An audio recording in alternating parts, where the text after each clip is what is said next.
Assalamualaikum warahmatullahi wabarakatuh. Alhamdulillah, alhamdulillahirabbil alamin. Wassalatu wassalamu ala khatamil anbiya'i wal mursalin wa imamil muttaqin wa ala alihi washabihi wa man tabi'a sunnatahu wa salaka thariqatahu ila yaumiddin. Alhamdulillah, pagi hari ini kita bisa hadir di majelis AA, majelis tauhid yang rutin dilakukan setiap bulan. Dan ini untuk yang kedua kali saya hadir di sini. Pada kesempatan kali ini sebagai band pembuka kalau pertunjukan ya, sebelum AA tampil, saya diminta untuk menyampaikan dari materi dari buku terakhir saya, buku ke-9 saya, yaitu buku A Tribute. Bagaimana kita melahirkan tokoh, bagaimana kita melahirkan orang hebat. Orang tua melahirkan anak yang hebat, sebagai pebisnis melahirkan tangan kanan yang hebat, sebagai karyawan melahirkan teman yang hebat, pimpinan yang hebat, dan sebagai kehidupan, sebagai seorang yang hidup di tengah masyarakat, kita melahirkan orang-orang yang hebat. Maka sebelum acara dimulai, puji syukur kita panjatkan kehadirat Allah yang telah memberikan nikmat begitu banyak. Nikmat udara cuma-cuma. Dulu mertua saya pernah dirawat di rumah sakit, harus menghirup oksigen. Dan setiap hari untuk menghirup oksigen itu harus membayar kurang lebih 8,6 juta. Kalau sekarang kita harus bayar 8,6 juta setiap hari, saya yakin tekor. Semua kekayaan yang kita miliki kita jual, mungkin gak cukup. Maka sepantasnya lah kita memanjatkan puji syukur kehadirat Allah karena begitu banyak nikmat yang telah diberikan. Udara cuma-cuma, panca indera cuma-cuma, nikmat iman, nikmat Islam yang itu membuat hati kita tenang. Sebab tanpa iman, tanpa Islam kadang membuat gelisah. Tahun 2012 saya pergi ke Jepang. Di Jepang itu ada kursus tersenyum. Dan yang paling banyak, dan Anda tahu siapa yang paling banyak ikut kursus tersenyum? Ternyata orang-orang kaya di Jepang. Jadi di Jepang pun tersenyum sudah susah. Kalau di sini saya lihat dari tadi banyak yang tersenyum. Saya tidak tahu karena bahagia atau karena belum kaya seperti orang Jepang ya. Yang penting happy, seneng ya. Perjalanan jauh-jauh, ada yang dari Bogor, ada yang dari Bekasi. Yang dari Bekasi berangkat hari apa? Hari Jumat ya, baru nyampe. Ya, nikmat keluarga yang harmonis, nikmat bisa datang ke sini adalah sesuatu yang luar biasa. Setiap kita berucap syukur, setiap kita mengucapkan rasa syukur yang luar biasa, maka insya Allah nikmat kita akan ditambah. Salawat dan salam semoga tercurah pada junjungan Nabi besar Muhammad Sallallahu Alaihi Wasallam. Seorang yang ketika hidup ingat kita. Ketika mau meninggal, nyawanya dicabut pelan-pelan, rasa sakitnya sampai perut, dia masih sempat berdoa. Ya Allah, sakit nian sakaratul maut ini. Dan aku mohon kepadamu, pindahkan rasa sakaratul maut itu kepadaku, jangan kepada umatku. Dan kemudian dia memanggil-manggil kita, ummati, ummati, ummati, ummati, ummati. Dan meninggallah Rasulullah. Rasulullah ketika hidup ingat kita. Ketika mau meninggal ingat kita. Bahkan di dalam hadis qudsi yang sangat panjang diceritakan orang yang paling pertama dibangkitkan adalah Rasulullah. Dan begitu dibangkitkan langsung dia bersujud. Dan ketika bersujud maka Allah mengutus Jibril, wahai Jibril tanyakan kepada Muhammad kenapakah dia bersujud. Maka kemudian Jibril bertanya, wahai kekasih Allah, kenapakah engkau bersujud? Dan apa jawaban Nabi Muhammad SAW? Dia menjawab, aku mohon kepada Allah, mohon satu permintaan lagi. Apa itu? Tolong jangan diizinkan umat-umat Nabi lain memasuki surga sebelum seluruh umatku memasuki surga. Dan permohonan ini dikabulkan oleh Allah. Jadi insya Allah umatnya Nabi Adam, umatnya Nabi Nuh, umatnya Nabi Isa, umatnya Nabi Ibrahim, umatnya Nabi Daud, ya, tidak boleh memasuki surga sebelum umat Rasulullah memasuki surga. Maka sewajarnya lah kalau setiap saat kita kemudian berselawat kepada Rasulullah, berselawat kepada orang yang luar biasa, berselawat kepada orang yang kelak bisa memberikan syafaat kepada kita. Ya, saya akan berbagi dari buku yang ke 9. Jadi saya sudah nulis 9 buku, nggak usah saya ceritakan. Sudah pada kenal? Belum ya? GR ya. Ini buku pertama saya, yang kenal yang di depan. Alhamdulillah ini termasuk mega bestseller, dan saya senang karena buku ini sudah diterbitkan dalam bahasa Melayu di Malaysia. Betul? Nah, di Malaysia juga bestseller ya. Sebelahnya buku kedua saya ini cuplikan perjalanan hidup orang yang saya kagumi, termasuk perjalanan hidup saya. Saya dulu anak orang miskin, tinggal di tengah hutan di Lampung. Waktu SMP saya cari biaya sendiri, waktu SMA saya nyepeda 46 kilo, waktu saya kuliah di IPB dulu saya jualan koran. Dan untuk menghemat hidup saya, waktu saya kuliah di IPB dulu saya tidurnya di mes, ya. Masjid jadi gratis. Dan saya makannya jam setengah 1 siang, itu gabungan makan pagi, makan siang, dan makan malam. Makanya waktu saya kuliah di IPB dulu, beratnya cuma 54 kilo. Sekarang saya 79 kilo, berarti 25 kilo lebih kurus dibandingkan hari ini. Ya, makanya kalau anak saya ngeliat waktu saya waktu kuliah, anak saya bilang, Pak, Bapak ini waktu kuliah kurus kering, tinggal tulang sama kentut. Kalau Bapak kentut, tulangnya rontok. Dan akhirnya ditanya sama ibunya, Mama, apa yang menyebabkan Mama mau sama Bapak? Bapak ini jelek, kurus lagi. Apa jawaban istri saya? Nah, hidup adalah pilihan. Dan salah satu pilihan terberat yang pernah Mama ambil ya, itu menikahi bapak kamu ya. Ini cuplikannya ada di sini ya. Makanya kalau saya jalan sama istri saya, teman saya suka ngeledek, Jamil, sorry. Kenapa? Wajah kamu itu pas-pasan, matanya Garfield, gak ganteng-ganteng amat. Ya. Kok istri kamu itu cantik banget. Dulu sebelum menikah dengan dia itu kamu doanya apa? Saya dulu sebelum menikah dengan dia doanya adalah, ya Allah, turunkanlah seleranya. Akhirnya dia mau sama saya ya. Sebab kalau seleranya standar dia nggak mau. Dan orang yang sama akhir tahun 2012 ketemu saya di Botani Square di Bogor. Saya sedang jalan sama istri saya, Botani Square itu pusat perbelanjaan. Istri saya gandeng mesra begini. Begitu ketemu teman saya bilang, Mil, lo itu emang gila. Kuliah temennya belum nikah, lo sudah nikah. Sekarang di pusat perbelanjaan, istri lo gandeng mesra. Ini bukan masalah digandeng mesra ini. Kenapa? Ini kalau gandengannya lepas, belanja dia. Jadi harus dipegang ya. Jadi ibu-ibu kalau digandeng mesra suaminya jangan GR ya. Itu supaya enggak belanja. Dan kita sebagai suami sudah tahu triknya. Oh ini depan outlet yang disenengin istri, maka jalannya kita percepat ya. Ini buku saya, alhamdulillah bestseller juga. Tuhan inilah proposal hidupku, ini bestseller on ya. Pernah saya sampaikan waktu pengajian sebelumnya. Dan kemudian ini buku yang saya tulis dengan besan saya, dengan anak saya dan menantu saya. Jadi saya sudah punya mantu. Ketemunya juga waktu itu dengan calon menantunya nggak sengaja. Jadi saya Januari itu umroh. Kebetulan saya umrohkan beberapa karyawan di perusahaan saya. Dan kemudian komisarisnya juga umroh. Ternyata membawa anak. Kemudian ini anak usianya masih 17 tahun. Kok sudah hebat amat. Tidur sama nenek-nenek. Dia yang membawa nenek-nenek ke Masjidil Haram. Melayani bapak ibunya luar biasa. Akhirnya saya potret anaknya. Cekrek gitu. Akhirnya tak kirim ke anak saya. Anak saya waktu itu masih di Berlin, di Jerman. Nah, mau nggak nikah sama anak ini?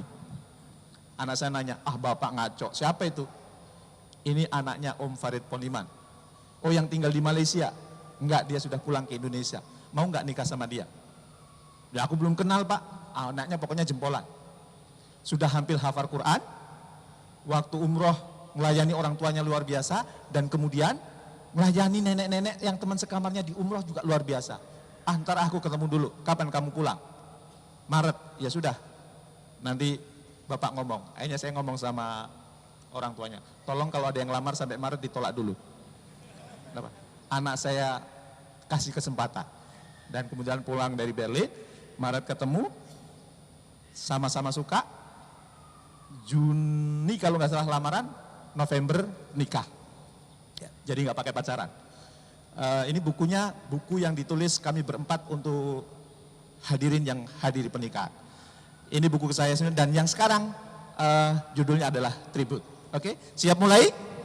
Siap. Oke, kita mulai kalau gitu. Hidup itu adalah pilihan. Ibu-ibu, bapak-bapak mau datang ke sini juga pilihan. Termasuk dalam hidup ini banyak pilihan. Saya menyajikan 4 pilihan. Pilihan yang pertama, Boleh jadi adalah Anda, nggak kelihatan ya, Anda hidupnya stagnan, orang lain stagnan. Mau apa enggak? Hidupnya kita dari dulu ya gini-gini aja, nggak nambah-nambah ya gini-gini aja. Orang lain juga begitu stagnan. Mau atau enggak? Enggak dong. Orang Islam itu hari ini harus jauh lebih baik dibandingkan hari sebelumnya. Mungkin ada juga pilihan yang kedua. Apa pilihan yang kedua? Kita stagnan, orang lain move on. Orang lain tumbuh, orang lain naik. Boleh move on, boleh move up. Ya. Mau seperti ini? Dan kalau Anda melakukan pilihan ini, apa yang terjadi? Anda stagnan, orang lain move on. Maka mungkin seperti ini. Pernah dengar ini? Pernah tahu ini? Ini telegram. Zaman saya kecil dulu, alat komunikasi yang paling canggih adalah telegram. Dan kalau kita nerima telegram, biasanya berita kematian. Makanya kalau bapak saya nerima telegram, saya tinggal di Lampung, nerima telegram dari Jawa. Bapak saya langsung ngomong, sing mati sopoi, yang meninggal itu siapa?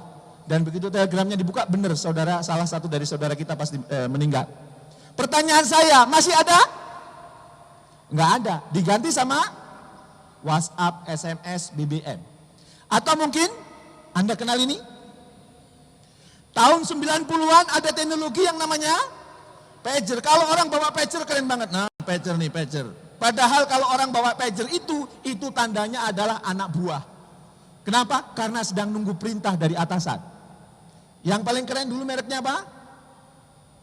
Motorola. Yang paling murah? Isi kol. Yang mahal? Isi daging.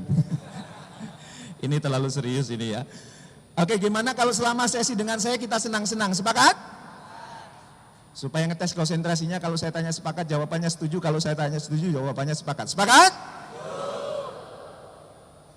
Bukti bahwa Anda senang, tolong berikan senyum terbaik buat kanan kirinya dulu, silakan.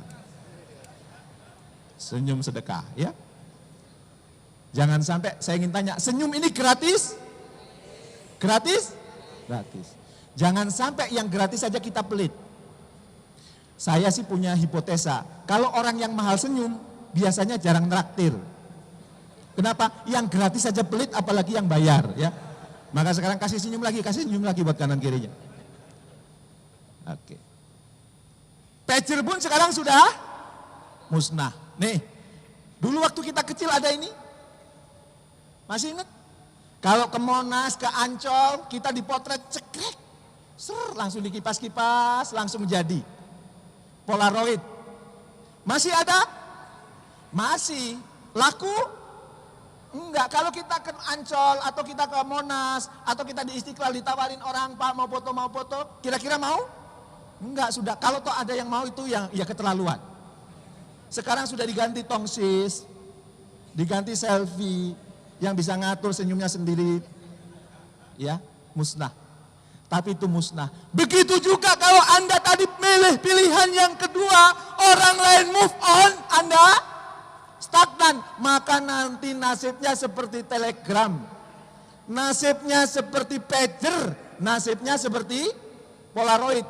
Yang lain bisnisnya berkembang, yang lain tumbuh berkembang, dia musnah. Sebagai seorang muslim tentu kita juga tidak melakukan pilihan ini. Atau pilihan yang ketiga, yaitu apa? Pilihan yang ketiga adalah kita move on, orang lain stagnan. Kitanya maju berkembang. Kitanya move on, tapi orang lain di sekitar kita stagnan. Ini ibaratnya kalau kita nonton film ini, Walking Dead. Filmnya gimana? Orang-orang di sekitar kita semuanya jadi zombie. Orang-orang di sekitar kita mungkin begal. Orang-orang di sekitar kita mungkin maling. Orang-orang di sekitar kita koruptor. Walaupun kita berhasil, apakah kita enjoy? Enggak. Maka menurut saya pilihan tiga ini baik. Pilihan yang pertama, pilihan yang kedua, maupun kemudian pilihan yang ketiga itu sudah tidak layak untuk kita pilih. Maka kita coret.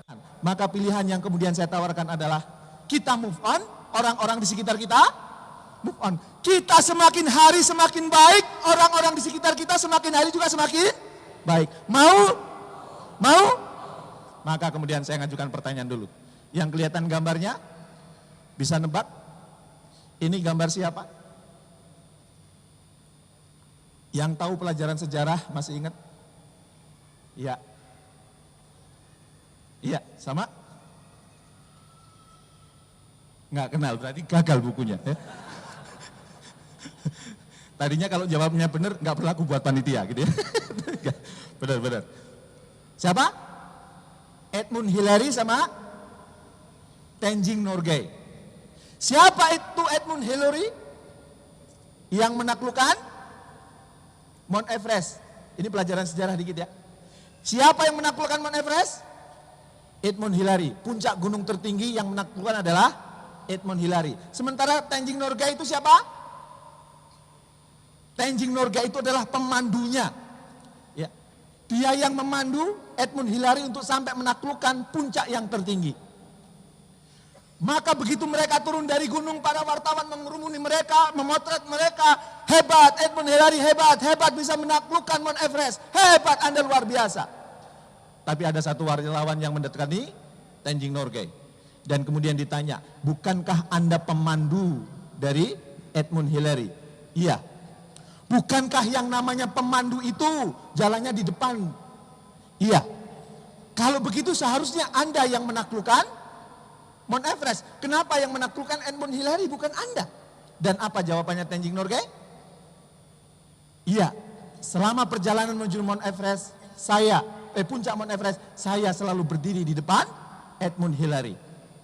Tapi begitu kurang lebih satu langkah lagi sampai ke puncak itu, maka kemudian saya mempersilahkan Edmund Hillary untuk menginjak puncak itu. Maka dialah yang menginjak puncak Mount Everest, bukan saya. Loh, kenapa Anda lakukan itu? Ya, karena itu impiannya Edmund Hillary, bukan impian saya. Impian saya adalah menemani Edmund Hillary untuk menaklukkan puncak gunung tertinggi. Nah, pertanyaannya sekarang, ya, terus apa yang mereka peroleh? Maka sekarang keduanya diabadikan menjadi bandara di Nepal, yaitu Tenzing Hillary. Bandaranya di sana, kalau di Indonesia Soekarno-Hatta. Di sana bandaranya Tenzing Hillary untuk mengabdikan dua nama ini. Dan saya yakin semua kita ini pasti punya Tenzing Norgay. Siapa itu? Orang-orang di balik kesuksesan kita, orang-orang di balik kehebatan kita, orang-orang di balik yang membuat kita move on, itu namanya Tenzing Norgay. Dan ini adalah Tenzing Norgay saya. Salah satunya, yaitu bapak saya. Saya adalah keluarga miskin kedua di kampung. Keluarga termiskin kedua di kampung. Bapak saya selalu bilang, kita keluarga termiskin kedua di kampung. Yang pertama siapa, Pak? Nggak pernah jawab bapak saya. Baru setelah saya lulus dari IPB, saya tanya, Pak, sebenarnya yang paling miskin itu siapa sih, Pak? Bapak saya menjawab, itu Hamdan ATT. Kok bisa begitu? Kan lagunya, aku merasa orang termiskin di dunia. Bapak peringkat kedua. Saya tinggalnya di tengah hutan di Lampung. Tapi menurut saya ini adalah Tenzing Norgay buat saya. Kenapa? Karena walaupun kami keluarga miskin, kami dibesarkan luar biasa oleh bapak ibu saya. Dan bapak ibu saya itu membesarkan saya dengan menggunakan banyak cerita. Waktu saya nanam jagung, bapak saya pun mengeluarkan cerita. Ya, bapak saya yang ngelubangi tanahnya, saya masukin jagungnya saya tutup, kemudian saya tanya, Pak, ya, kenapa jagungnya ditutup tanah, Pak? Kasihan, Pak, berat, Pak. Apa jawaban bapak saya? Mil, kalau nggak ditutup tanah nanti dimakan ayam, dimakan burung, malah nggak tumbuh. Tapi kan kasihan jagungnya, Pak, berat, Pak, tanahnya, Pak. Apa jawaban bapak saya? Itulah hidup kamu sekarang, nak. Kamu juga berat, kamu sering dihina orang.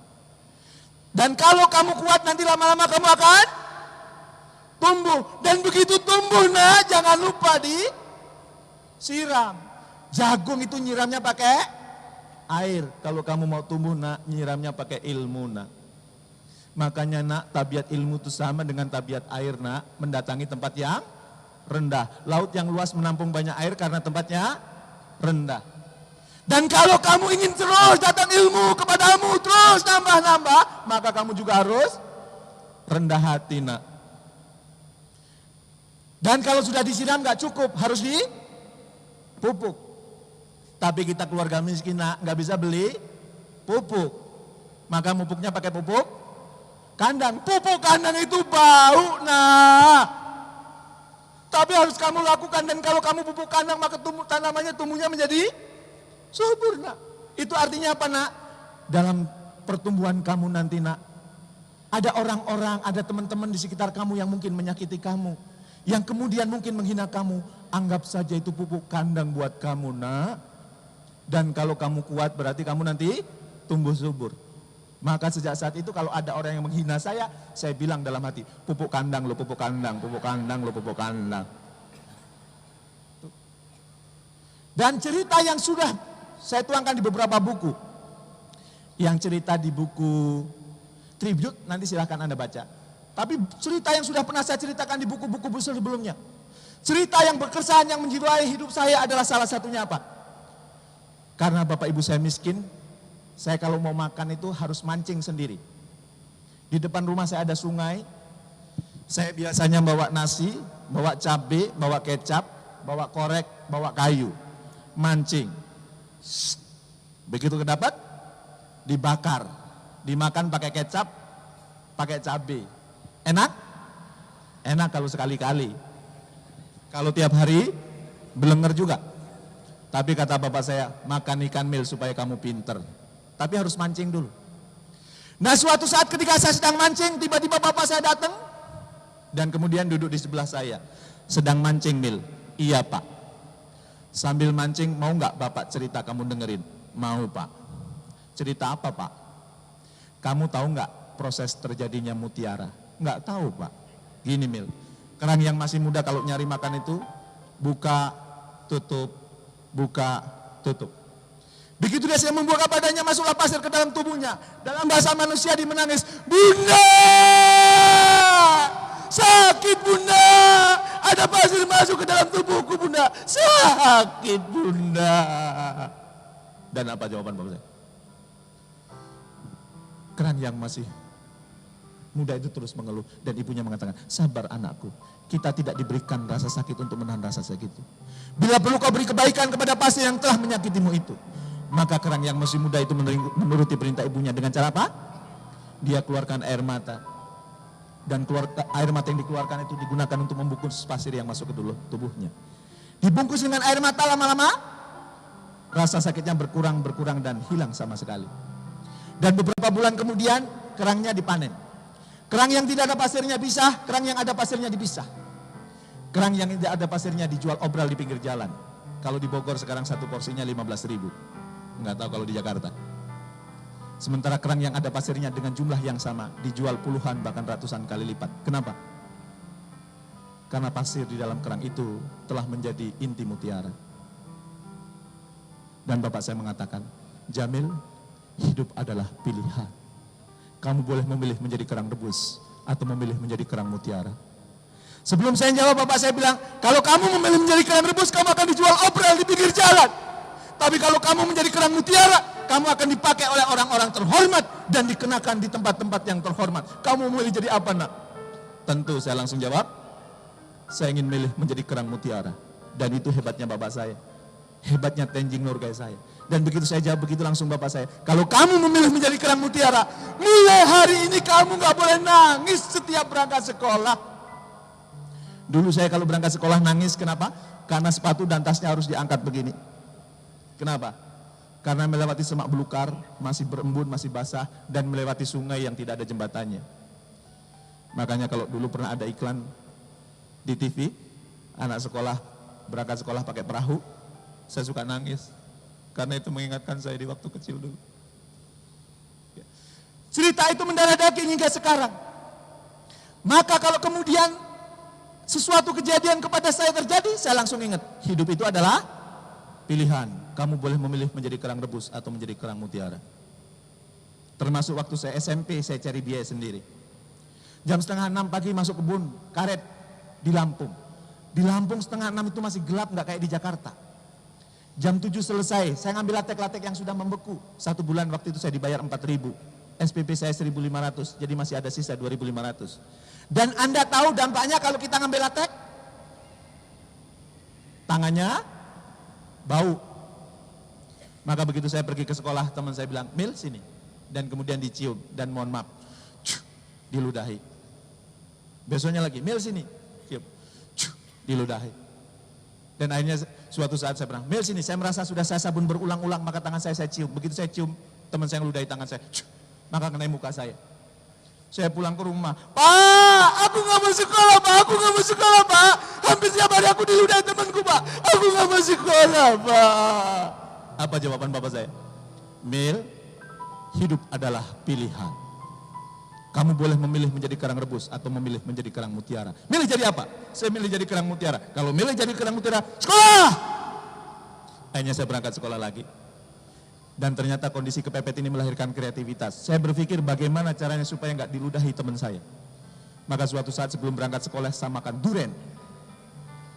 Dan sengaja tangannya nggak saya cuci. Sepanjang jalan saya berdoa, ya Allah mudah-mudahan dicium, mudah-mudahan dicium, mudah-mudahan dicium. Dan benar begitu sampai sekolah, Mil sini, dicium. Mambu durian Mil, iya. Nyolong neng di. Ya. Bau durian Mil nyuri di mana? Ya. Dan sejak saat itu dia tidak pernah meludahi saya lagi. Begitu saya lulus SMP, saya lulusan terbaik Pak, saya lulusan terbaik Pak, saya lulusan terbaik Pak. Saya diterima di SMA Negeri Bayan tanpa batas Pak, ngelanjutin nggak Pak? Ngelanjutin Mil. Nanti saya kos di mana Pak? Siapa bilang kamu kos? Terus laju, loh Pak kita tinggal di kampung Pak, nggak ada mobil Pak, nanti saya terlambat. Siapa bilang kamu naik mobil? Terus nyepeda, bukankah dari rumah ke sekolah itu jaraknya lebih dari 20 kilo Pak? Berarti pulang pergi 40 kilo lebih Pak. Mil, hidup adalah pilihan. Kamu boleh memilih menjadi kerang rebus atau memilih menjadi kerang mutiara. Saya milih menjadi kerang mutiara. Kalau milih jadi kerang mutiara, berangkat! Maka 23 kilo saya berangkat sekolah, 23 kilo saya pulang sekolah. Jadi setiap hari saya dulu nyepeda 46 kilo. Makanya kakinya kuat dulu. Saya dulu pelari nasional. Ya. Begitu lulus SMA, sudah ujian. Bapak saya bilang, Mil, iya Pak. Bapak yakin kamu pasti lulus. Tapi Bapak nggak sanggup muliain kamu. Bapak utangnya sudah banyak membiayai kakak kamu dan adik kamu. Tapi kan saya ingin jadi insinyur pertanian Pak. Bapak ngerti Mil, tapi Bapak nggak sanggup. Dan akhirnya saya sudah aras-arasan kalau bahasa Jawa itu ke sekolah. Tapi suatu saat begitu saya datang ke sekolah, tiba-tiba teman saya bilang, Mil, dicari Pak Darto, Mil, dicari Pak Darto. Pak Darto itu wakil kepala sekolah di tempat saya, akhirnya saya temui. Ada apa Pak? Pak Darto langsung memeluk saya. Mil, selamat Mil, selamat. Kenapa? Kamu satu-satunya siswa SMA kita yang diterima di IPB tanpa tes. Semua persyaratan sudah dipenuhi. Tinggal 2, surat kelakuan baik sama uang 150.000. Maka saya pulang nyepeda ngebut banget, saya panggil jauh-jauh bapak saya. Bapak! Bapak! Kayak sinetron itulah. Ada apa Mil? Karena bapak waktu itu saya nggak boleh ngelanjutin kuliah. Iya, tapi saya diterima di IPB Pak. Ini Pak surat panggilannya Pak. Dalam surat panggilan ini saya harus bawa uang 150.000 Pak. Gimana Pak? Bapak saya baca suratnya. Mil, nek ini ceritanya beto Mil. Kalau begini ceritanya beda Mil, terus kamu harus kuliah. Tapi Pan Bapak nggak punya uang, ayo temenin Bapak cari pinjaman. Maka saya dibonceng sepeda sama Bapak saya datang ke rumah orang kaya di kampung saya. Ngobrol ke sana kemari, akhirnya sampailah pada pokok pembicaraan. Pak, alhamdulillah Jamil diterima di IPB Pak, ini surat undangannya Pak. Dalam surat undang ini Jamil harus bawa uang 150.000 Pak. Tolong pinjami kami uang 300.000. Tanpa saya duga orang yang kaya di kampung saya itu berdiri sambil menghina Bapak saya. Kalau sudah tahu miskin gak usah belagu. Miskin aja belagu. Belum mulai aja pinjem. Kuliah itu lama. Sekali melarat tetap melarat sampai hari kiamat. Dan kata-kata kotor keluar dari mulut orang itu yang tidak pantas saya ceritakan di tempat ini. Mendengar bapak saya dihina, dicaci maki, saya cuma nangis. Dan begitu melihat saya nangis, bapak saya mukul meja. Bapak gak usah sombong. Jangan mentang-mentang kaya, menghina seenaknya. Saya miskin Pak, tapi saya punya harga diri Pak. Saya miskin di sini Pak, tapi perlu Bapak ketahui, tanah saya masih luas. Permisi, saya dibonceng sepeda pulang sama bapak saya. Di tengah jalan bapak saya tanya, ya, Pak, ya, tadi Bapak bilang tanah kita masih luas. Ya, tanah yang mana? Sambil ngejat sepeda bapak saya jawab, itu Mil Pulau Jawa, Mil. Mendengar jawaban itu dari belakang bapak saya pukul, Pak, kenapa Bapak bohong? Kenapa Bapak bohong? Saya nggak suka Bapak bohong, saya nggak suka Bapak bohong. Selama ini saya nggak boleh bohong sama Bapak. Dan saya malah ditempeleng sama Bapak karena bohong. Tapi kenapa hari ini Bapak bohong? Saya nggak suka, saya nggak suka, saya nggak suka, saya nggak suka, saya nggak suka. Dan begitu saya pukul berulang-ulang, bapak saya menghentikan gejotan sepedanya, dia turun dari sepeda dan memeluk saya. Jamil, baru kali ini bapak dihina di depan anak bapak, Mil. Bapak malu, Mil. Bapak harus menjaga harga dari keluarga, Mil. Kamu harus menjadi kerang mutiara, Mil. Kamu harus menjadi insinyur bertani. Itu adalah pelukan dari bapak saya yang tidak akan pernah saya lupakan sepanjang hidup saya. Dan beberapa hari kemudian saya diantar kakak saya sampai Bogor. Begitu sampai Bogor, kakak saya bilang, Mil, iya mas, bapak, mama, masmu ini sudah cari pinjaman kemana-mana. Nih dapatnya, pesan bapak satu, jadilah kerang mutiara. Baik mas, saya buka amplopnya.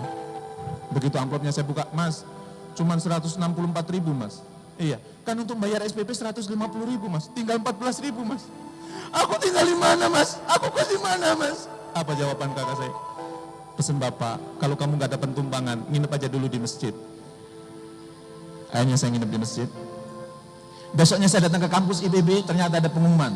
Seluruh calon mahasiswa IPB hari ini harus melunasi 1. SPP 150.000, 2. Penataran P4 40.000. Dan akhirnya saya pulang ke masjid, saya berdoa, ya Allah, ya Tuhanku. Beginikah nasib orang melarat?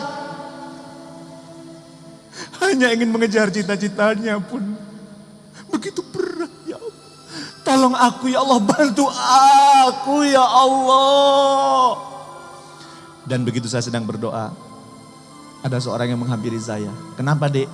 Saya diterima di IPB pak, tapi uangnya kurang pak. Maksudnya? Saya cuma bawa uang 150.000 pak, padahal pendaftaran 190.000 pak. Akhirnya orang itu ngeluarin dompetnya. Nih saya kasih, saya pinjemin. Saya nggak kenal bapak, nama saya Wildan.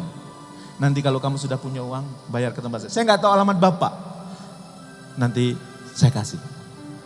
Maka sampai sekarang Pak Wildan masih sering saya doakan. Dan kemudian, ya, hari yang ditunggu-tunggu datanglah. Apa itu? Kiriman wesel dari bapak saya. Zaman saya kuliah dulu kiriman wesel itu sebulan antara 40 sampai 120.000 per bulan. Dan saya dapat kiriman wesel pertama kali dari bapak saya 25.000. Di bawahnya ada tulisan, Mil, gunakan untuk 6 bulan. Ya. Maka untuk menyambung hidup saya dulu jualan koran. Dan kalau saya ketemu teman kuliah saya sedang jualan koran, langsung saya ingat kata bapak saya, Jamil, hidup adalah pilihan. Kamu boleh memilih menjadi kerang rebus atau memilih menjadi kerang mutiara. Dan saya putuskan, saya memilih menjadi kerang mutiara. Kerang mutiara, tabahan cowaan, tahan hinaan. Dan saya dapat cerita ini dari orang tua saya. Bagi saya, orang tua saya adalah Tenzing Norgay buat saya. Ya. Makanya kalau dia minta, Mil, pulang. Jadwal saya batalin, saya pulang. Begitu saya pulang ke Lampung, ada apa pak? Kok kayaknya penting banget? Bapak cuma ingin meluk kamu. Begitu dipeluk, sudah balik lagi sana. Loh, cuman gitu doang pak. Ya tapi saya sedang happy. Ini juga Tenzing Norgay saya. Ada yang sebelah saya itu dulunya office boy, ijazahnya hanya SMA. Dan kemudian dia kerja di Citibank, pensiun sebagai vice president di Citibank. Sebelahnya itu besan saya, sebelahnya lagi itu teman bisnis saya. Tidak saya ceritakan lebih banyak ya. Nah, pertanyaannya sekarang, setiap kita pasti punya Tenzing Norgay. Siapa Tenzing Norgay hidup Anda? Kalau Anda mengatakan saya nggak punya Tenzing Norgay, berarti Anda kemungkinan ya sombong. Tidak bersyukur dengan orang-orang di sekitar Anda, dengan orang-orang yang dibalik keberhasilan Anda. Kalau Anda punya siapa Tenzing Norgay-nya, silahkan nanti ditulis di Twitter. Di-mention ke saya, @jamilazeni.com, @jamilazeni. Nama Anda, nama Tenzing Norgay-nya, insya Allah saya doakan. Nah pertanyaannya berikutnya. Oke, kalau gitu. Sekarang kita nggak boleh hidupnya tergantung sama Tenzing Norgay. Sudah saatnya kita juga menjadi Tenzing Norgay buat orang lain. Sudah saatnya kita menjadi pendorong keberhasilan buat orang-orang di sekitar kita. Jangan terus kita didorong dong. Dan pertanyaannya, kenapa kok saya harus jadi Tenzing Norgay? Yang pertama, kita hidupnya itu memang harus menaikkan daya. Bapak Ibu, saya ingin memberikan ilustrasi. Di kampung-kampung biasanya kalau membuat rumah kemudian ada listrik. Listriknya berapa watt? 450. Hari pertama seneng, hore rumahku terang, hore rumahku padang. Kalau orang Jawa, hore rumahku sekarang terang. Hari pertama. Minggu pertama. Minggu kedua mulai beli TV. Masih aman. Minggu ketiga beli kulkas. Mulai jepret. Minggu berikutnya beli rice cooker. Wah sekarang sudah nggak masak. Pakai listrik sudah jadi. Jepret lagi sering. Berikutnya, aduh sekarang kalau nyuci capek. Beli mesin cuci. Setiap dinyalakan jepret, setiap dinyalakan jepret, setiap dinyalakan jepret. Sudah nggak kuat lagi. Gimana solusinya? Apakah TV-nya dibuang? Apakah kulkasnya dibuang? Enggak. Apa caranya? Naikkan daya. Begitu juga tiap tahun kebutuhan kita meningkat. Tuntutan zaman meningkat. Maka supaya kita hidupnya enggak jepret, jepret, jepret terus. Kita harus menaikkan daya. Apalagi saya baca dari berbagai kitab. Ternyata kata lihat manusia itu terdiri dari 4 tingkatan. Tingkatan yang pertama adalah tingkatan yang paling rendah. Yaitu ini. Aku yang tahu potensiku. Aku yang tahu kelebihanku. Aku yang tahu kekuatanku. Itu adalah tingkatan paling rendah. Jadi bagi Anda yang belum tahu kekuatannya, belum tahu kelebihannya, berarti lebih rendah dari ini. Ya. Padahal kalau kita sudah tahu kekuatan kita, tahu kelebihan kita, maka kita peluang untuk menaik dalam persaingan akan lebih besar. Kenapa? Karena kita bersaing dengan kekuatan kita. Saya sering memberikan ilustrasi. Saya dulu pemain badminton. Biasa main pakai tangan kanan. Tiba-tiba musuh saya datang karena kidal dia pakai tangan kiri. Saya bilang kurang ajar. Dikira saya nggak bisa. Akhirnya saya main pakai tangan kiri. Menang atau kalah? Kalah. Kenapa? Karena saya bersaing dengan kelemahan saya dan orang itu bersaing dengan kekuatan. Maka kita harus bersaing dengan kekuatan. Orang yang bersaing dengan kekuatan itu adalah bukti syukur kepada Allah. Dia menggunakan kekuatan. Tapi nggak boleh kita berhenti di derajat yang pertama. Kita harus naik ke derajat yang kedua, yaitu aku yang terlatih. Potensi yang ada di dalam diri kita, kekuatan yang ada dalam diri kita harus dilatih, diasah, naik derajat. Jangan aku tahu kelebihannya tapi nggak dilatih, itu namanya nggak bersyukur. Saya sering ngasih contoh begini, ya. Siapa namanya dek? Ilham. Pulang dari sini nanti saya traktir. Begitu saya traktir dia ngasih, ngelihat dompet ini, wah pak dompetnya keren banget. Iya di Ilham, ini hadiah dari anak pertama saya. Dia pulang dari Jerman, dia bilang pak ya, selamat ulang tahun ya pak. Terus, aku beli hadiah ini dengan jerih payahku, aku menjadi pekerja sosial di Jerman. Bapak beli kayak gini banyak, saya yakin bapak sanggup. Tapi perlu bapak ketahui, aku membelinya dengan keringatku sendiri. Dan sebelum dibungkus, aku bilang, I love you, I love you, I love you, I love you. Tolong diterima ya pak. Dan saya bilang, oke nak, aku terima juga. I love you too, I love you too, I love you too, I love you too. Karena saya ceritain begini, di Ilham langsung bilang, Pak Jamil, kayaknya kalau buat saya bagus deh. Karena Mas Ilham, di Ilham ngomong begitu terus, akhirnya saya kasih. Tapi ini hanya contoh ya. Anda saksi bahwa ini contoh ya. Begitu saya kasih, langsung diterima, langsung Ilham meluk saya. Pak Jamil terima kasih, Pak Jamil terima kasih, terima kasih. Memeluk saya sampai menangis, sampai mengeluarkan air mata. Bersyukur? Bersyukur? Setelah saya bergaul 1 tahun, dompetnya nggak pernah dipakai. Bersyukur? Begitu juga kalau setiap hari Anda, alhamdulillah aku punya kelebihan ini, alhamdulillah aku punya kekuatan ini. Tapi tidak pernah dioptimalkan menghasilkan prestasi dan karya. Sesungguhnya belum bersyukur kepada Allah. Sebelum lupa. Ya. Tapi nggak cukup kita cuman aku yang terasah, kita juga harus naik kelas, naik tingkat yang ketiga, yaitu hidupnya sudah berpikir tentang kita. Kalau tadi itu aku yang tahu potensiku, aku yang terasah, sekarang harus naik kelas menjadi kita. Saya berhasil, Anda berhasil. Jangan cuma mikirin dirinya sendiri. Saya maju, Anda maju. Saya sukses, Anda sukses. Saya move on, Anda move on. Dan derajat yang keempat adalah ketika dia sudah berpikir tentang kita dan dia. Kita adalah saya sukses, Anda sukses. Saya berhasil, Anda berhasil. Keimanan saya naik, keimanan Anda naik. Dianya itu adalah Allah. Nah, para ahli mengatakan sayangnya kita susah naik tingkat sebelum tingkat yang di bawahnya selesai. Maka kalau kita ingin menjadi yes, semakin dekat sama Allah, semakin dekat sama Allah, semakin dekat Allah, beresin dulu yang bawahnya. Tahu apa potensiku? Setelah itu, asah potensiku menjadi ahli di bidangnya. Dan kemudian, setelah itu saya berhasil, orang lain berhasil. Saya harus memberdayakan orang lain. Dan buku tribute itu membahas tingkatan yang ketiga. Yaitu kita. Supaya Anda bisa melompat menjadi kita dan dia. Oke. Nah, kenapa? Selain kemudian kita harus naikkan daya, kita harus naikkan kelas. Ternyata banyak ayatnya kan. Bahwa kalau kita berbuat kebaikan akan dapat kebaikan. Saya yakin Anda tahu di dalam surat Ar-Rahman ayat 60 kan? Ada yang hafal? Ya?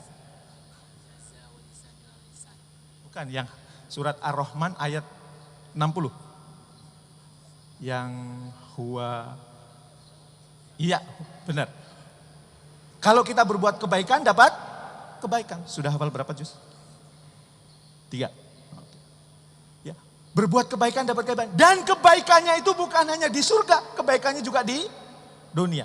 Ini saya punya cerita dikit. Tahun 2004 di Aceh ada kejadian yang sangat luar biasa yaitu tsunami. Saya waktu itu sedang terikat kontrak dengan perusahaan untuk ngisi training. Maka kemudian saya datengin teman saya Mas Indra. Yang waktu itu ngatur jadwal training Kubik. Mas Indra, sorry kenapa aku gak bisa ngisi training di Bandung. Kenapa Mas? Hati nuraniku kok gak bisa ya. Aku sibuk mencari nafkah sementara saudara-saudara kita di Aceh perlu bantuan. Terus aku ingin jadi relawan ke Aceh. Gak bisa begitu Mas. Materi ini yang bisa menyampaikan hanya Mas Jamil. Enggak, teman saya ada yang bisa. Asal kualitasnya gak beda jauh dengan Mas Jamil. Oke. Akhirnya saya datengin temuan saya. Mas tolong gantiin saya. Ngapa? Ngisi training di Bandung.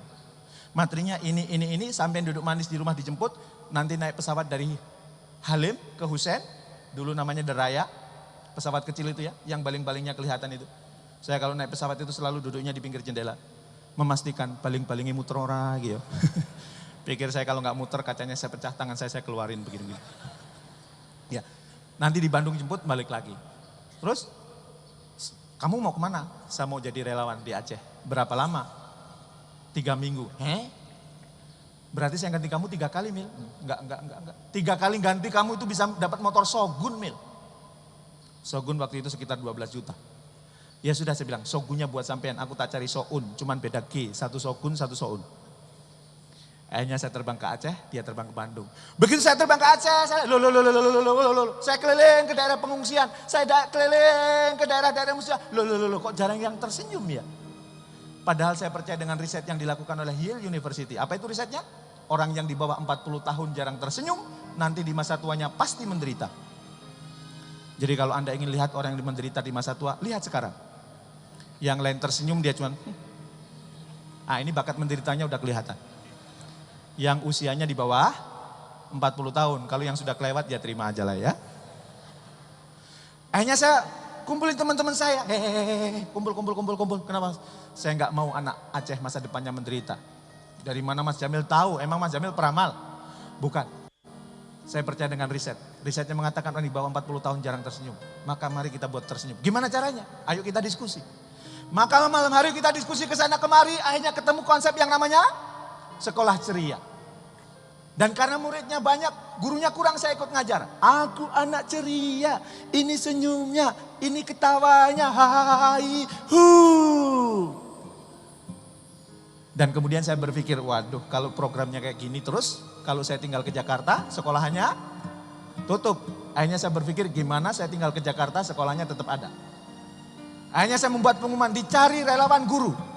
Bagi yang datang dari Aceh akan digaji sama seperti sebelum tsunami. Bagi yang datang dari luar Aceh akan diberikan penginapan dan diberikan makan. Yang daftar ratusan kita seleksi, terpilih 44 guru. Dan 44 guru itu saya training. Begitu saya sedang training, pimpinan BNI Syariah waktu itu Pak Rizkullah ngelihat saya. Pak Jamil ya, Pak Jamil trainer ya? Iya Pak. Bisa nggak pulang dari sini training kami? Siapa Pak? Pimpinan cabang BNI Syariah seluruh Indonesia. Baik Pak. Maka di hari yang ditentukan di hotel saya Jakarta, mulai jam 8.30 pagi sampai setengah 6 sore saya isi training. Dan begitu selesai training, Pak Rizkullah langsung nyalami saya. Pak Jamil saya kontrak untuk mengisi training seluruh karyawan BNI Syariah seluruh Indonesia. Yang nilai kontraknya jauh lebih besar dibandingkan Shogun. Bisa beli Innova lah. Apivilla. Ya. Langsung dibalas. Teman saya dapatnya apa? Shogun. Saya dapatnya apa? Kok bisa beda? Iya karena kebaikan yang dilakukan beda. Energi yang dikeluarkan beda. Pergi ke Bandung ada energi yang dikeluarkan, kebaikan dikeluarkan ada. Tapi ke Aceh, saya harus ngangkat mayat. Dan waktu itu belum pakai kantong, kan? Pakai sarung tangan. Ya. Dan saya baru tahu ternyata ngangkat mayat itu bukan hanya berat, bau. Dan bekasnya itu nempel. Makanya kalau saya kemudian makan, ya muntah. Supaya nggak nempel nasinya, tangannya dibungkus pakai plastik.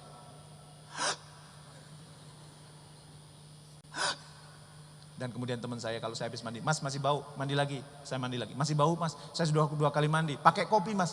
Baru pertama kali dalam hidup saya mandi pakai kopi. Ya. Belum lagi hampir setiap malam terjadi gempa susulan. Kalau terjadi gempa susulan, kita sering benjut karena nabrak tembok, karena listrik di sana sering mati. Dan saya punya pengalaman menarik. Big boss saya datang dari Jakarta, saya sambut di bandara. Pak selamat datang di Aceh. Oke Mil, mohon maaf Pak saya tidak menyiapkan penginapan buat Bapak. Enggak apa-apa Mil. Kita nginep di mana? Di posko Mil. Saya bawa dia keliling ke musibah, ke kamp pengungsian. Begitu sampai penginapan Pak, silahkan tidur di kamar tidur. Kamu di mana Mil? Saya cukup di ruang tamu. Mil, saya baru datang. Saya masih seger. Saya yang di ruang tamu, kamu tidur di kamar tidur. Tidak Pak, Bapak yang tidur di kamar tidur. Akhirnya ditepuk pundak saya. Mil, kamu memang benar-benar pejuang. Makasih Pak.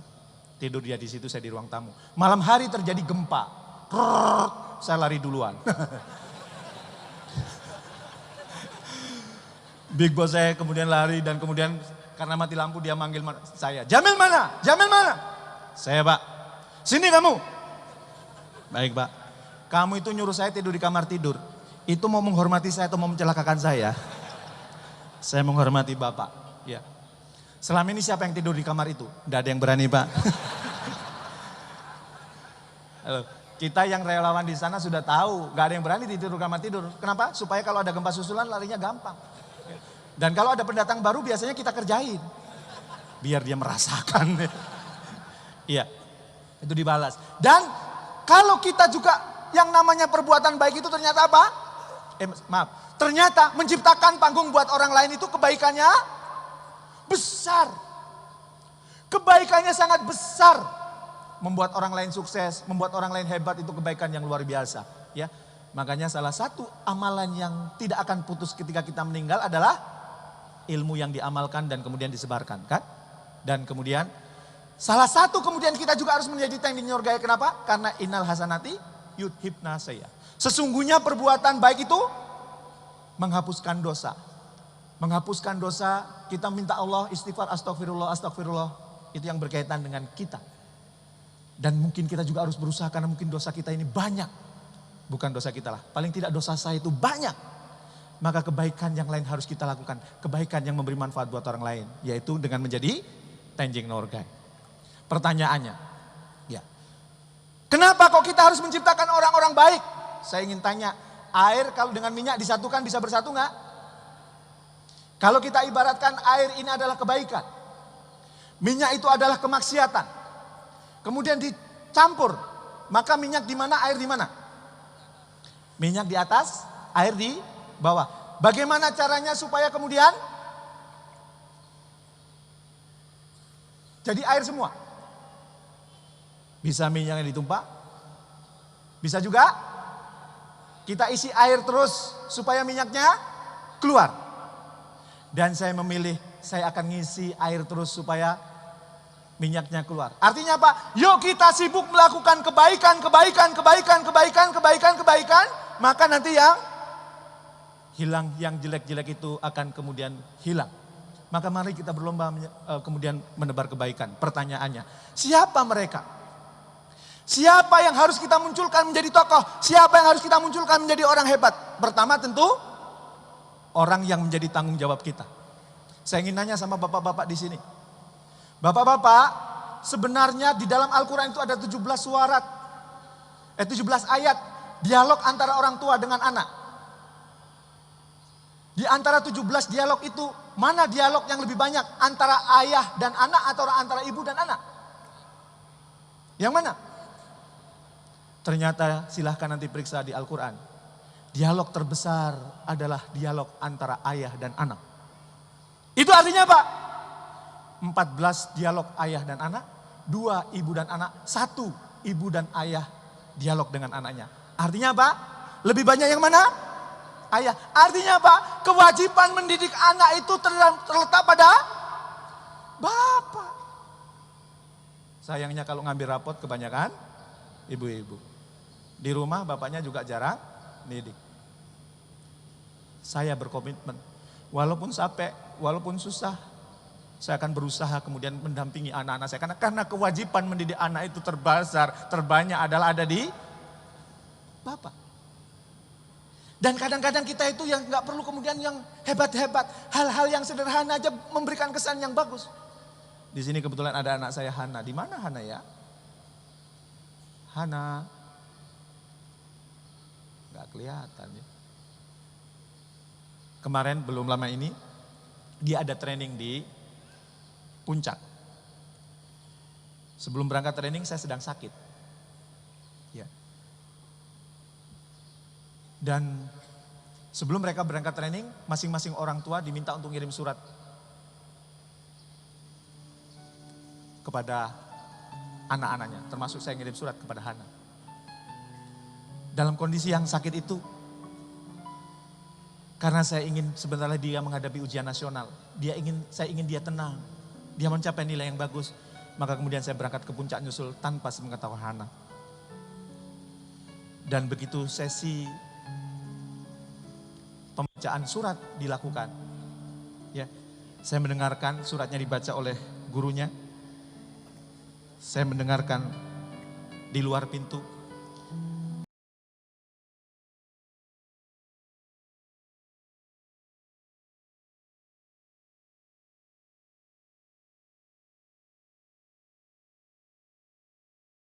Yang dibacakan gurunya. Yang saya mendengarkan dari balik pintu.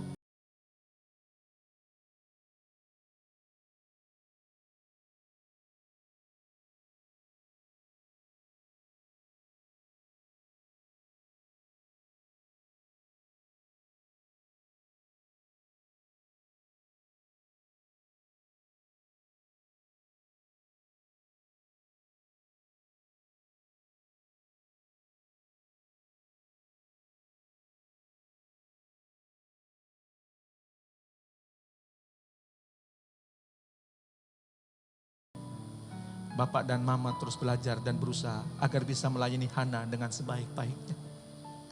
Saat sholat tahajud, bapak dan mama sering menangis, mengadu kepada Allah karena kami berdua sangat khawatir menjadi orang tua yang gagal mendidik anak-anaknya. Termasuk Hana tentunya. Hana anakku, ketahuilah, andaikan ucapan cinta dan kasih sayang yang pernah Hana terima dari semua orang dijadikan satu, itu masih sangat kecil dibandingkan cinta bapak dan mama kepadamu. Cinta bapak dan mama jauh melebihi cinta mereka semua kepadamu. Namun, apabila itu dirasakan masih kurang menurutmu, bapak dan mama meminta maaf kepadamu. Bapak dan mama manusia biasa yang terus berusaha menyintaimu dengan sekuat tenaga. Doakan bapak dan mama agar kekayaan cintanya kepadamu semakin hari semakin berlimpah, semakin bertambah melebihi harapanmu.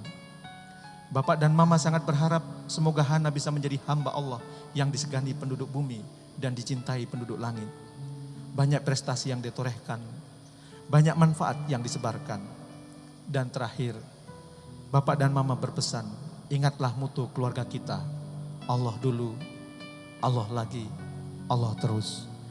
Demikian ungkapan hati bapak dan mama, muncul dari lubuk hati yang terdalam, tanpa basa-basi, tanpa dibuat-buat. Dari bapak dan mama, dua manusia yang cintanya kepadamu melebihi yang kau kira. Assalamualaikum warahmatullahi wabarakatuh. Tertanda Bapak Jamil yang kece, Mama Ria yang oke. Ya. Suratnya selesai dibaca, saya masuk dan saya memberikan pengantar sebentar. Hana datang memeluk saya. Itu adalah pelukan terindah yang pernah saya rasakan di tahun ini. Hal-hal sederhana kadang perlu kita lakukan untuk kemudian melahirkan anak-anak kita itu menjadi yang luar biasa. Jangan sebagai orang tua di rumah kita isinya kalau nggak marah perintah, kalau nggak marah perintah, kalau nggak marah perintah. Hal-hal yang sederhana kadang mendengarkan cerita, mendengarkan curhatan, main peta umpet. Di sini ada Fikar nggak Fikar? Fikar mana ya? Anak saya yang bungsu. Kadang saya main peta umpet sama dia, masih main. Pak Jamil, trainer nasional masih main peta umpet. Ya, karena itu membuat saya happy. Walaupun kadang main peta umpet nggak dicari sama anak saya. Saya sudah ngumpet lama dicari, nggak dicari. Saya panggil Fikar. Kadang saya manggil Ijul, kadang Fikar. Kakaknya yang jawab, Fikar ke taman Pak. Saya susul ke taman di komplek. Begitu saya susul, nah kamu ke taman nggak ngomong sama Bapak. Emang kalau aku ke taman harus ngomong sama Bapak. Lah kalau nggak ngomong kan Bapak ngumpetnya kelamaan. Dan apa jawaban dia? Emang kalau Bapak berangkat kerja, Bapak selalu pamit sama Ijul? Enggak. Kenapa sekarang Ijul harus pamit? Bapak jahat.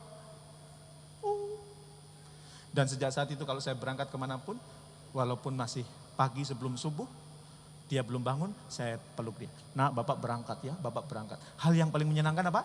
Kalau tiba-tiba tangannya dia juga meluk kita. Bapak pulangnya jangan malam-malam ya. Kenapa? Kamu kangen ya sama Bapak? Enggak, aku nunggu iPad Bapak. GR ya. Oke. Siapa lagi yang kemudian perlu kita munculkan selain yang menjadi tanggung jawab kita? Tentu ada orang yang menjadi hubungan pekerjaan dengan kita. Dan yang terakhir, siapa yang perlu kita berdayakan? Itu karena panggilan jiwa kita. Ya, saya untuk ini, maaf. Maka sekarang apa yang harus kita lakukan? Maka saatnya kita merencanakan panggung buat mereka. Biarkan dia, munculkan dia menjadi tokoh-tokoh hebat. Munculkan dia menjadi orang luar biasa. Ya, yang 3 tadi ini. Ya, kita rencanakan panggungnya. Ya. Dan dimulai dari pertanyaan pulang dari sini nanti. Siapa orang yang mau Anda munculkan di atas panggung? Kalau saya, yang saya munculkan 3 R ini. Saya komit kepada untuk memberdayakan 3 R ini. Yang pertama adalah entrepreneur. Yang kedua adalah trainer. Dan yang ketiga adalah leader.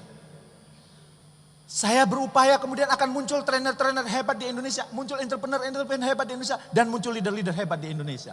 Maka kemudian untuk entrepreneur, saya punya pesantren wirausaha yang terus akan saya kembangkan, saya akan kembangkan. Dan saya senang, saya happy karena apa? Lulusan-lulusannya sekarang sudah menjadi pengusaha. Memang belum banyak, hanya sekitar 164 pengusaha sekarang. Ya. Tapi saya happy, kenapa? Karena dulunya keluarga miskin, sekarang sudah jadi pengusaha. Dari mana saya tahu miskin? Salah satunya, saya pernah datang ke rumahnya, bapaknya anaknya 6. Penghasilannya 400.000 sebulan. Coba Anda bayangkan apa yang bisa diperbuat dengan 400.000 sebulan, anaknya 6. Saya datang ke rumahnya cuma 1 kamar. Kamar tamu di situ, dapur di situ, kamar tidur di situ. Yang saya heran, kamarnya 1, anaknya 6. Ya itu kan canggih banget ya. Saya tidak bisa membayangkan itu. Ya. Dan kemudian dia saya kader untuk menjadi pengusaha. Kurang lebih 3 tahun yang lalu dia nemuin saya, dia bawa mobil. Saya bilang, wah sekarang sudah bawa mobil ya. Keren. Iya Pak, tapi mobilnya sederhana. Maksudnya sederhana gimana? Semua bunyi kecuali klakson. Ya. Pintunya kalau dibuka bunyi, remnya kalau diinjek bunyi, wipernya kalau digerakkan bunyi, begitu mau ngelakson gak bunyi. Akhirnya saya tanya, berapa kamu penghasilannya tiap bulan? Ya kalau penghasilannya besar lah. Lumayan Pak, tapi dari usaha itu untuk keperluan keluarga saya sisihkan 16 sekian juta. Ini 16 beneran ya. Karena ada orang ditanya, kamu sudah kerja? Sudah. Di mana di perusahaan ini? Berapa gajinya? 12 koma. Maksudnya tanggal 12 sudah koma ya. Kalau ini beneran. Ya. Dan kemudian untuk melahirkan trainer-trainer, maka kemudian saya mendirikan akademi trainer. Itu passion saya. Itu sesuatu yang kemudian saya enjoy banget. Trainer-trainer yang dilahirkan sudah lumayan. Dan ya, untuk melahirkan leader di perusahaan-perusahaan, saya mempunyai perusahaan yang namanya Kubik. Fokus di leadership, di personal development. Dan sekarang saya mengembangkan program baru namanya Green Leader. Apa itu Green Leader? Saya sejak tahun 94 berkecimpung bagaimana sih memberdayakan supaya orang-orang ini putus dari rantai kemiskinan. Loh kok nggak berhasil susah. Dan sekarang saya menemukan formulanya, Pak. Saya akan nanam pohon di situ, satu keluarga 1 hektar. Satu keluarga berarti sekitar 1000 pohon. Selama 5 tahun dididik oleh alumni Academy Trainer.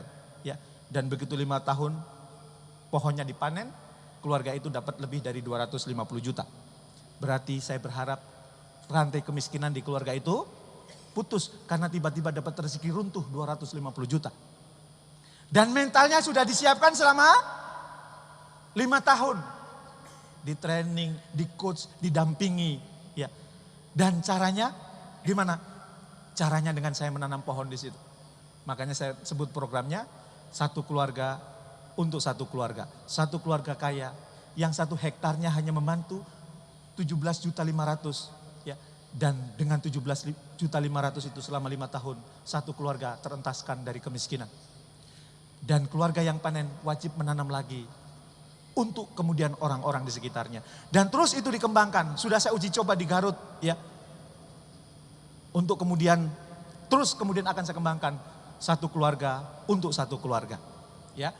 Dan banyak manfaatnya tentu yang diperoleh sebagaimana yang sudah saya jelaskan di depan tadi. Maka, ya.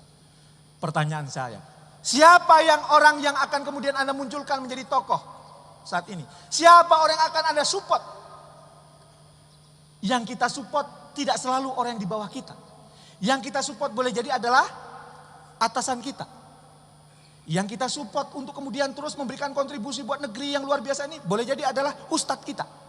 Dalam hal ini mungkin AA. Bagaimana supaya AA dakwahnya terus berkembang, terus kemudian memberikan kebaikan, terus menanamkan tauhid di hati umat ini. Kita support. Salah satu bentuk supportnya kita hadir di tempat ini. Dan begitu Anda sudah ketemu apa yang mau Anda support, maka wajib kemudian Anda menyelaraskan 5 hal ini. Yang pertama apa? Visinya ditanya. Anda itu kenangan terbaik yang akan ditinggalkan dunia sebelum meninggal itu apa? Apa yang mau dibanggakan di hadapan Allah? Dan kemudian value yang ingin dikembangkan itu apa? Kompetensi yang kemudian akan dilatih apa? Dan kemudian passion yang akan dikembangkan apa? Action yang mau dilakukan apa? Dan kemudian yang terakhir, lingkungan seperti apa yang akan dia bentuk. Nah, bagaimana caranya kemudian menyusun ini? Kalau ingin paham tentu baca di buku Tribut. Karena waktu saya cuma 1 jam. Wah Pak, saya nggak suka baca Pak. Boleh nanti Anda ikut saya roadshow di 6 kota. Ya, di Jakarta nanti masih bulan Juni tapi. Ya. Maka sesi ini saya tutup dengan sebuah kesimpulan. Nih, mari kita naikkan diri kita dari aku menjadi kita. Mari kita tingkatkan derajat hidup kita dari yang tadinya berpikir aku menjadi kita. Saya berhasil, Anda berhasil. Saya berkembang, AA berkembang. Saya berkembang, orang tua saya berkembang. Saya berkembang, anak-anak saya berkembang. Saya berkembang, teman kerja saya berkembang. Saya berkembang, orang yang saya pimpin berkembang. Saya berkembang, sahabat saya berkembang. Dan kalau kita ingin naik derajat dari aku ke kita, salah satu yang harus kita lakukan adalah menciptakan panggung buat orang lain. Menciptakan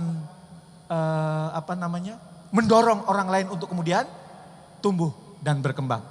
Dan salah satu cara, kalau kemudian saya nggak punya keahlian untuk menyelaraskan yang 6 tadi, visi, value, kompeten, passion, action, sama lingkungan.